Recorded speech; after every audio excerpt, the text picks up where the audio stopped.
Naledi, not even close. They have not even started the actual nomination process. They're still fighting over other issues, in particular the issue around Nkele Molapo. The council sitting has been postponed. We're on a break. Actually, not postponed. We're on a break, a 2-hour break. So we will resume at 1 o'clock. And this to give the political parties time to really, talk about this particular issue.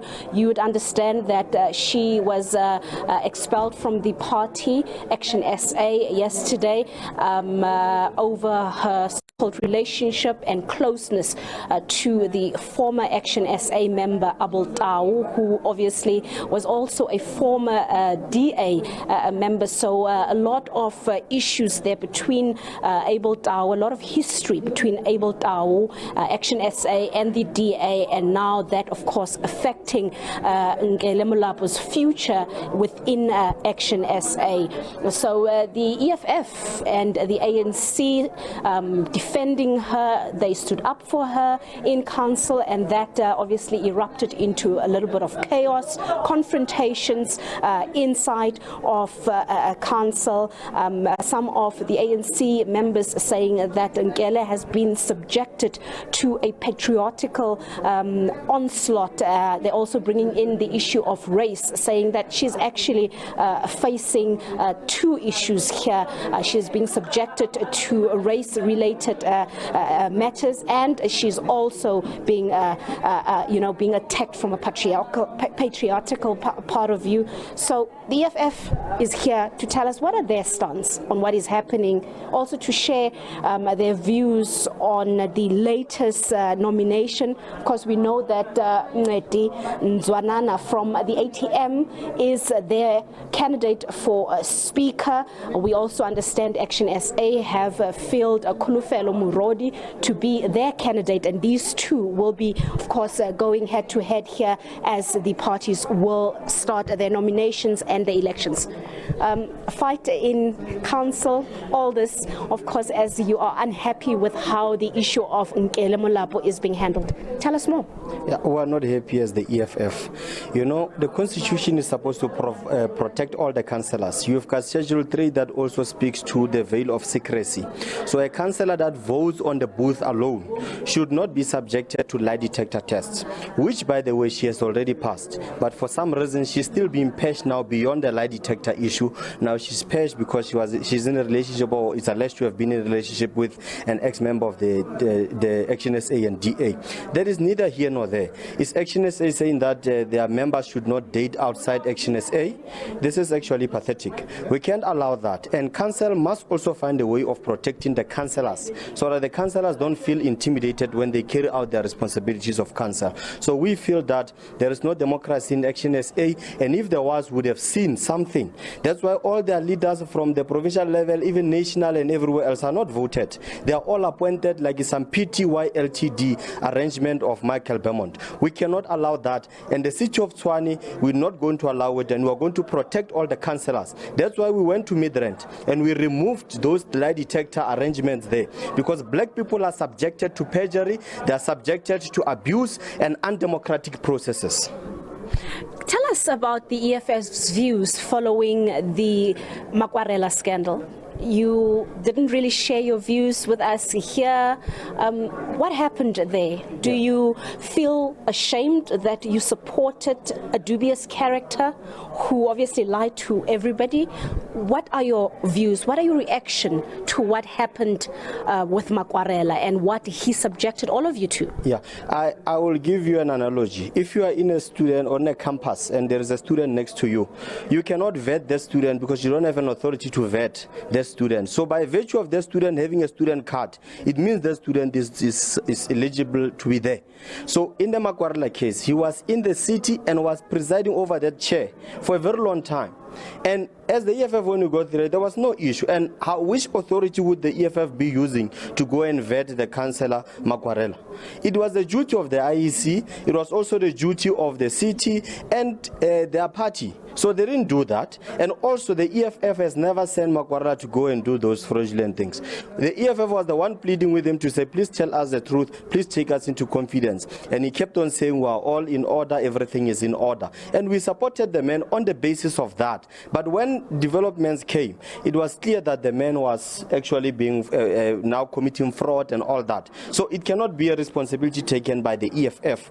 And also this mess started because of the Auditor General report. Because if there was no 10 billion, 11 billion issue there with the Auditor General, and the resignation and rescinding of the resignation wouldn't have been here. So we should not create this issue and make it a Makwarela issue. This issue started way before Makwarela, because otherwise then there would have still been a mayor, and then we couldn't have crossed that bridge of Makwarela. So if we are guilty as the EFF, then the DA is even more guilty, because they paid that man for a very long time. Now they had nudes on him. They decided to reveal these things because now they are no longer with him.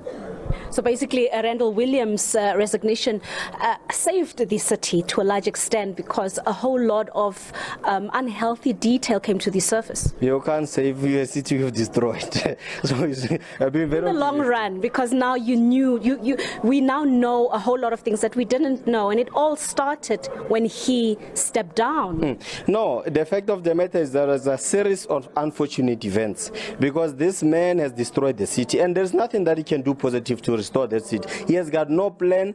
He's also been mentioned to have been part of the people that also have lied to their own masters there. So we should not even be treating him with any soft love. This man doesn't deserve to be here. We've stopped so much corruption that he tried to do. He tried to steal 2 power stations worth 26 billion. And we stopped him. We found his hand in the cookie jar and we slapped it, and we made sure that we protect the cities, the citizens of this particular city. So we can't be sitting here. The coalition, the multi-party coalition has failed, and we must take this blame back to them, because it's their mess from day one, including the Makwarela issue. It's also their mess, because we inherited somebody that they put and they made prominent themselves. It's them that built him, that got him where he was. It's not the EFF or the ANC or any other party here, except the DA-led multi-party coalition. Some are saying Makwarela must face the music, he must be arrested. This was, of course, fraud, and it's a serious allegation. Where does the EFF stand when it comes to the law must take its course? The EFF is a custodian of the Constitution. We support the Constitution.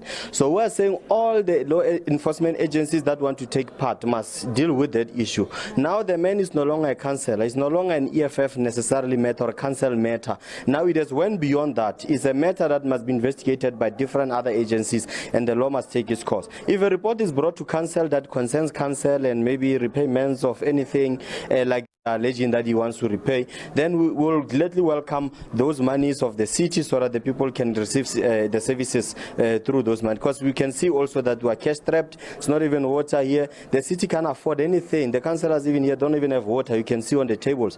There's nothing literally that is left here. It's just buildings and bills that can't be paid. ESCOM can't be paid. There's no diesel for buses and all that. It's a mess, and this mess lies squarely on the lap of the DA. And I'm also worried because the media does not cover this issue of the DA the way it needs to be covered. Everyone has forgotten what the DA has done to this particular city. But we must take this fight back to them. We interview you. It is your job as a politician to then tell us what have they done.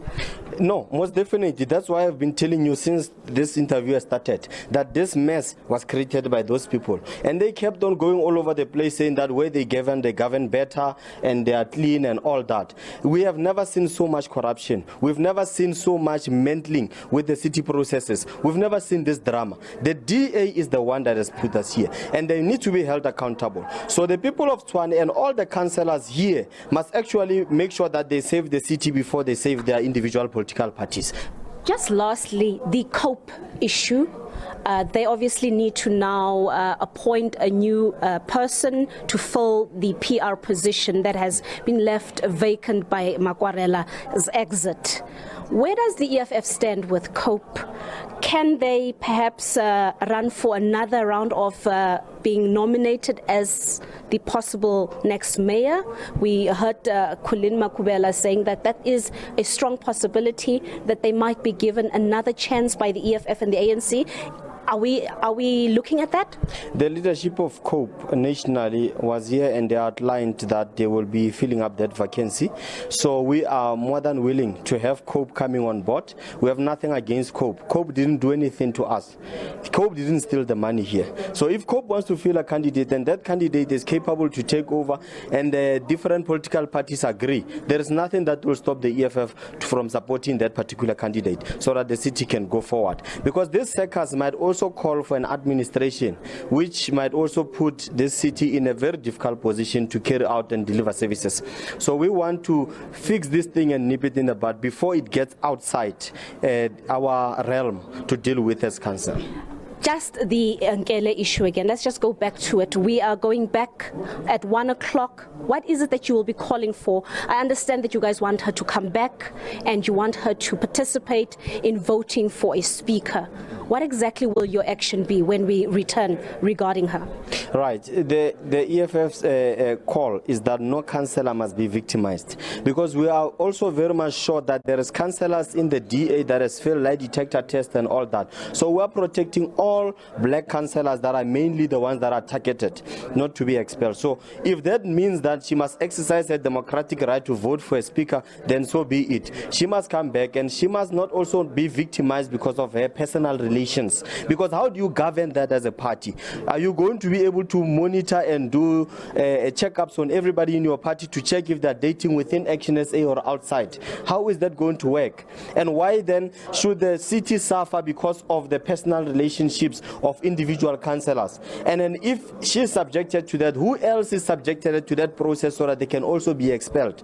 It cannot be the order of the day. We need to protect Councillor Nkele, and we need the courts also to assist us, because women are under siege in this country. It's gender-based violence. Now is the institutionalized gender-based violence of some sort that is going against this particular councillor, who's a female. She was the weakest one that they could target, and they went for her without thinking twice. All right, thank you so much there. The EFF having very strong words, of course, in defense of Councillor Nkele Molapo, saying that they want her back, they want her to participate in the process of voting in the next speaker. Of course, we'll see what exactly happens when council resumes at around 1 o'clock, but it is a fierce battle that is playing out, and it seems like it's going to be a very long day for the rest of us here. We keep a close eye. We'll try to update you as the story develops here at the Tshwane Council. For now, we toss it back to studio.